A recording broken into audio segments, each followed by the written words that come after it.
President demanding more information on the illegal immigrants in our country, where they are, and if they've broken any of our laws. Because of the President's failures, we don't know all that we should.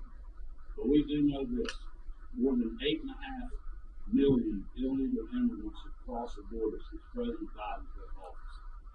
In November of last year alone, over 1,700 pounds of fentanyl were seized at the southern border. Nearly 16,000 pounds of meth. 169 people on the terror watch list were encountered at the southern border in fiscal year 2023, setting an all-time record.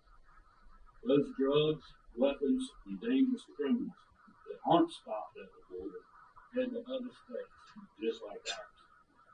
In fact, there was a 55% increase in cases involving fentanyl seizures here in Georgia by the GBI between 2022 and 2023. And that doesn't even include all the seizures by local law enforcement. It is an understatement to say that this is a major crisis. And because of the White House's failures, every state, as I've said repeatedly, is now a border state. And Laken Riley's murder is just the latest proof of that. Just yesterday, Immigration and Customs Enforcement confirmed that her killer was in the country illegally, that he had been arrested in 2022 and was paroled and released back on our streets. He was then arrested again last year in New York for trying to hurt a child and other charges. That is a failure of our system on multiple levels and at multiple times, and it has resulted in a young woman's death. That is inexcusable. In any absence of any real effort by the Biden administration to step up and address this crisis, as they continue to ignore the calls for meaningful policy change that governors like me have made for well over 2 years. I have committed further resources to helping secure the southern border and keeping our citizens safe. We already have the longest continuous presence of state guardsmen stationed on the border of any state, going back to when I first took office. Earlier this month, following my 5th trip to the southern border, I announced that we would send more troops to Texas and to help in building a command center on the border with Mexico. We're already putting more and more resources into public safety, including the pay for state law enforcement to retain and attract talented men and women who will keep our streets safe. I want to thank the General Assembly. I know a bunch of the local delegations here this morning. We're giving final passage to the Peace Officer loan repayment legislation we introduced last year. All of these measures and more are designed with the same goal: to keep Georgians like you safe, to keep Georgians' neighborhoods safe, to keep our schools safe, and to keep our businesses safe. Because everyone should feel secure in their local community. And as we further strengthen the places we call home, we will continue to build on great opportunities here in our state. And I know that's what you all at the Chamber are doing every single day, and we appreciate so much your partnership with us. Those efforts have brought 177 projects, over 20,300 new jobs, and $13.4 billion in investment to just this region of Georgia since I first took office. Statewide, we've seen close to 2,000 projects, over 174,000 new jobs, and approximately $78.5 billion in investment in that same time frame. And those are just projects where the state had involvement in a direct role, as was the case in the Duncan Housing, which is bringing 100 jobs and $15 million in investment to this community. Meisner, a great private company from California, which is bringing a total of 1,700 jobs and a $250 million investment to the Athens area. And the expansion of Bowring or Ingelheim is bringing 55 jobs and $57 million in investment. Marty and I had the opportunity to tour the construction that's going on out there. It's going to be an incredible facility for our community with really great paying jobs. We're also very excited, and I want to thank the General Assembly. This is something that we worked with the leadership prior to rolling our budget out before we got into session, but we're investing an additional $1.5 billion in cash for transportation projects across the state to to keep Georgians and Georgia-made goods moving efficiently. We'll see that money deployed in every local community across our state. I'm also proud to announce that last year, total trade for the state exceeded $186 billion across 222 countries and territories. We also broke records yet again for exports with a total of $49.7 billion in goods going from our state to places all over the world, which I think is really significant in this crazy economic environment that we're in right now, not only in the United States, but around the world. That's $2.7 billion above the previous record.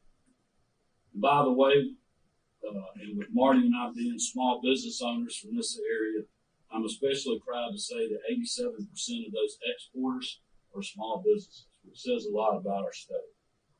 That level of unprecedented economic success is part of why we've been able to provide nearly $5 billion in direct relief to Georgia taxpayers via 2 tax refunds, multiple gas tax suspensions, a homestead tax exemption, and much more. And I, again, want to thank the local delegation and the members of the General Assembly for supporting this. I think it's one reason that our economy has fought through 40-year high inflation and continued to really be one of the best states in the country when you look at economic numbers, unemployment, and the amount of people working in our state is the most in the history of the state, despite this environment that we're in. We're also working right now, along with the members of the General Assembly, to accelerate the largest income tax cut in state history, which after the end of this session, when I put a pen to that piece of legislation, will lower our tax rate to 5.39%. This measure alone will save taxpayers nearly $3 billion over the next 10 years. And we're making further investments in our education and workforce development systems with historic investments in the K-12 classroom.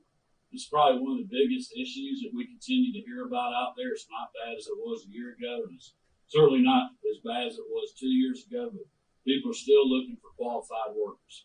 And we've made a lot of commitments to bring in a lot of jobs, and we got to make sure that these employers have the people that they need to get that done.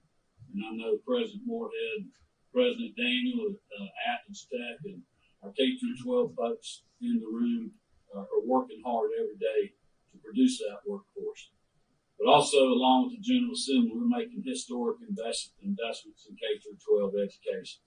Between the 2 budgets I proposed this year, we're putting $1.4 additional dollars into K-12.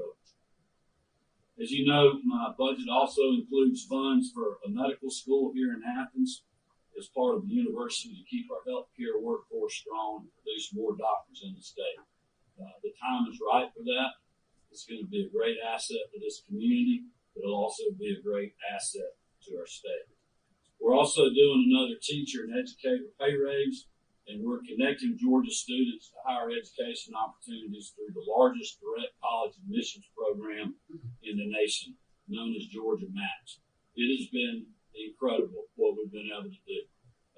Chancellor Purdue, the university system, Commissioner Dozier, the technical college system, Superintendent Woods, the Department of Education, the Governor's Office of Student Achievement, and Lynn Riley and the Student Finance Commission, and a lot of other people all working on this program to mail high school seniors letters telling them that they are automatically accepted into these institutions based on their transcripts.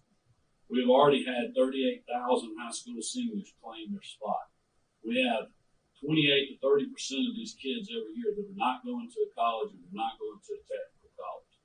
And we need to get them into a workforce program where we can get them skilled up so they'll get a better paying job, but also be one of those employees that these companies need. So we're really excited about that. I hope you all will help tell any high school juniors and sophomores and freshmen that you have out there that they can expect this letter to come to their house. Most of these degrees with the Hope Scholarship and Hope Grant are tuition free. Many families don't understand that they have these opportunities to really change the economic trajectory of their children with no tuition and basically free education in our state. So we got to continue to have your help as well to spread the word. So we are certainly doing our part. But none of these measures matter if we cannot keep our people safe. And Georgia will continue to do its part, and it's past time for the federal government to do it as well. So I'm urging all of you to stand with me to demand justice for Laken and holding the federal government accountable and continuing to keep our communities safe. We will also continue to keep the Riley and Phillips family in our thoughts and prayers. May God bless them and keep them, and may He continue to watch over our state and our nation. Thank you all for having me this morning.